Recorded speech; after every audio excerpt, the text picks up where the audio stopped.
エモエモ。こんにちは、えもこです。今回は大画面なのに安い新型ペンタブレットピオンキャンバス22をレビューします。液タブは大きい方が書きやすいけど、大きいと価格も高くなるし、かといって安すぎても画面が荒かったり、ペンの反応が良くなかったりして、今までは価格と性能のどちらかを諦めないといけなかったのですが、この液タブは価格と性能のバランスがすごく良さそうな液タブで、例えば画面サイズが 21.5インチ、解像度が 2.5K で表示が綺麗だし、リフレッシュレートが 90Hz で普通の液タブよりも遅延が少なめで、ペンもプロモデルと同じ筆圧感知16000のペンが使えるのに、価格は大画面液タブの中だとかなり安くて、とてもコスパの高そうな液タブなので、今回は高価なプロモデルと比べたり、実際にお絵かきしてみて、安くてもちゃんと使えるのか詳しくレビューしてみます。さらに今回はこの液タブが当たるプレゼント企画もあるので、ぜひ最後まで見ていってください。それでは早速開封していきましょう。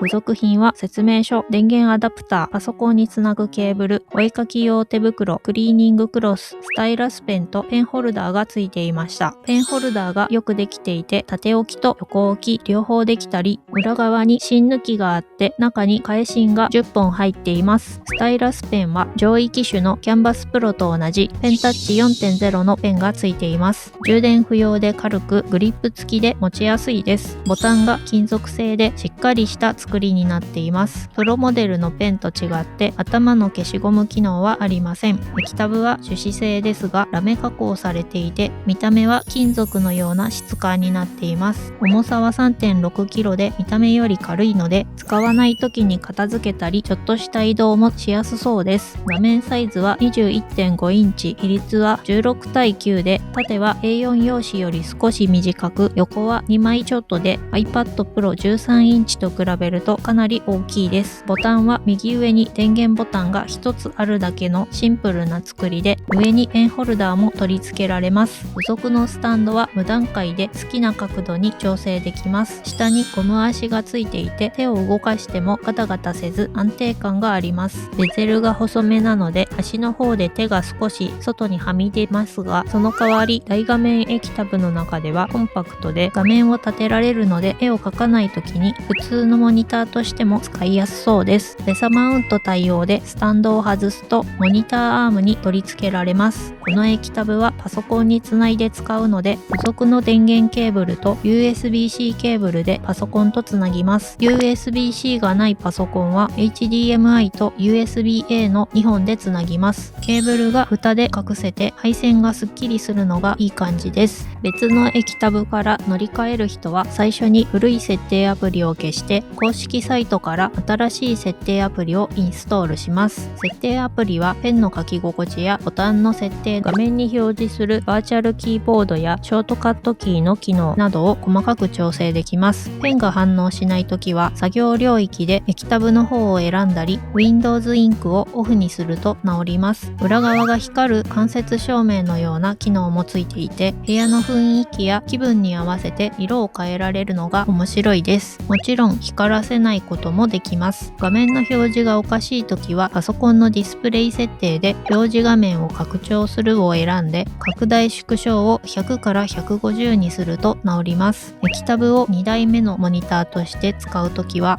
1台目のモニターと拡大縮小の設定を合わせないとペン先と線がずれるので、私は両方 100% にしました。この液タブはリフレッシュレートを 90Hz に設定できますが、最初は60になっているので、ここも90に変えておきます。お絵かきアプリはついていませんが、 Windows や Mac の有名ソフトに対応しているので、好きなお絵かきソフトで使えます。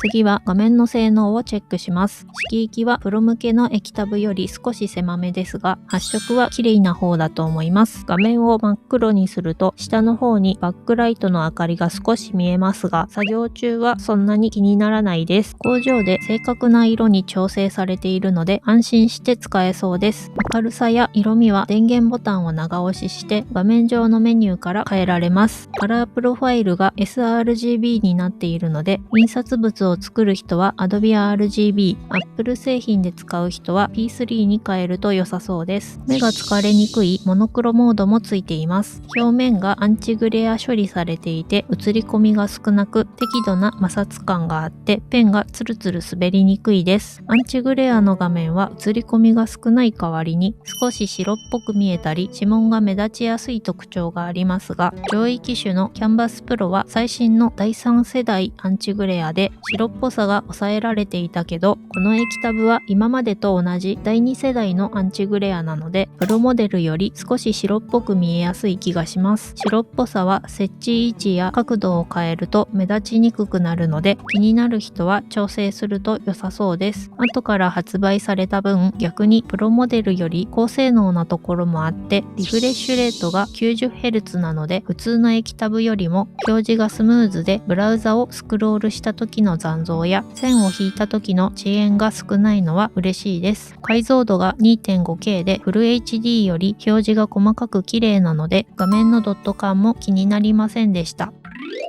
次はペンの書き心地をクリップスタジオでチェックします。書き味は紙にボールペンで書いているような感じで、フィルムを貼らなくても書きやすいです。筆圧感知にも対応していて、ペンを押さえる筆圧で線の太さを変えられますが、初期設定だと強めの筆圧で書くように設定されているので、筆圧を真ん中あたりにすると個人的にちょうど良かったです。安いペンタブはペンを置いただけだと反応しなくて、書き始めに筆圧をかけないといけないものもありますが、この液タブはペンを軽く置いただけでもちゃんと書けるし、筆圧をシュッと抜くような線も綺麗に書けました。ペンの傾きも認識するので、鉛筆を寝かせたような線も自然に書けます。ペン先の沈み込みも気になりませんが、線をゆっくり斜めに引いた時の波打ちはプロモデルと比べると少し発生しやすい気がします。大画面の液タブはガラスが普通より厚めで、ペン先とカーソルが離れて見えることがありますが、この液タブはガラスがそんなに厚くなくてカーソルのズレも上から見ると気にならなかったです。ちゃんとペン先から線が引かれて見えるので、狙ったところに線が引けて書きやすいです。大きい液タブは画面の端でカーソルが横にずれがちですが、この液タブは画面端のカーソルずれが上位モデルのキャンバスプロより少ない気がします。プロモデルじゃないのにこういう細かいところがちゃんと作られているのはいいと思います。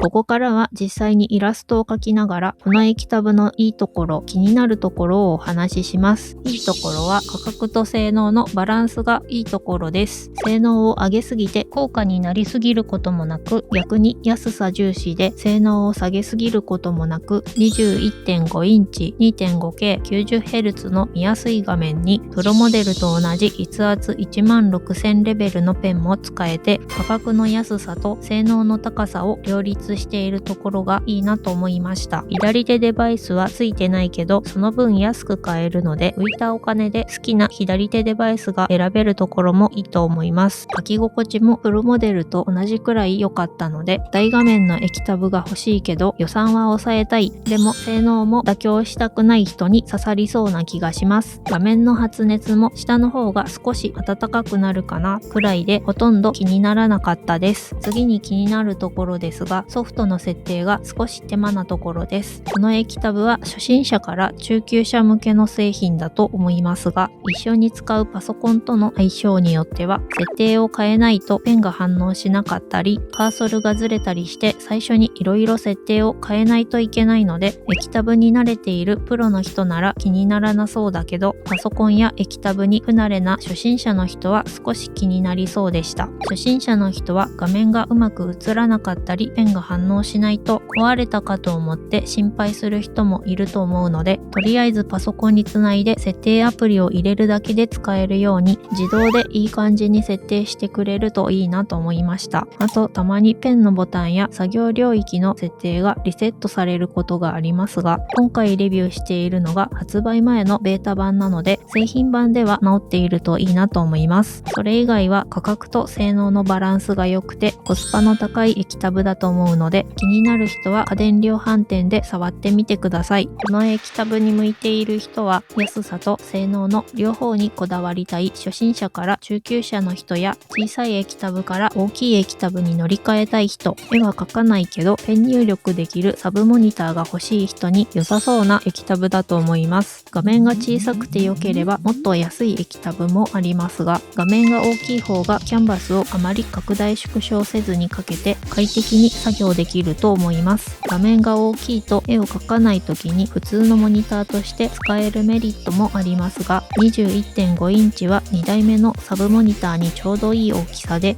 メインモニターとして使うには少し小さいので、メインモニターとして使いたい人は24インチや27インチのプロモデルの方が使いやすそうです。プロモデルはもっと画面が綺麗だったり、色調整ツールや左手デバイスが最初からついていたり、タッチ操作もできたりしますが、その分価格も高くなってしまうので、この液タブみたいに機能を絞ることでプロモデルに近い性能を安く手に入れられるのは、特に初心者の人は嬉しいと思います。大画面で高性能な液タブが欲しいけど予算は抑えたい人にはコスパの高い液タブだと思うので、よかったら参考にしてみてください。最後にプレゼント企画のお知らせです。今回紹介したキャンバス22を抽選で1名の方にプレゼントします。応募方法は私とフィヨンさんの X アカウントをフォローして、応募用のポストをリポストするだけで簡単に応募できます。応募用のポストは後ほどこの動画の概要欄に追加するので、そちらからぜひ応募してみてください。今回紹介した製品のリンクも動画の概要欄に書いておきます。このチャンネルではおすすめのガジェットやお絵かき関連の動画を投稿しています。この動画が参考になったよという人はチャンネル登録や高評価、コメントや配布してもらえると動画を作る励みになるのでよろしくお願いします。ご視聴ありがとうございました。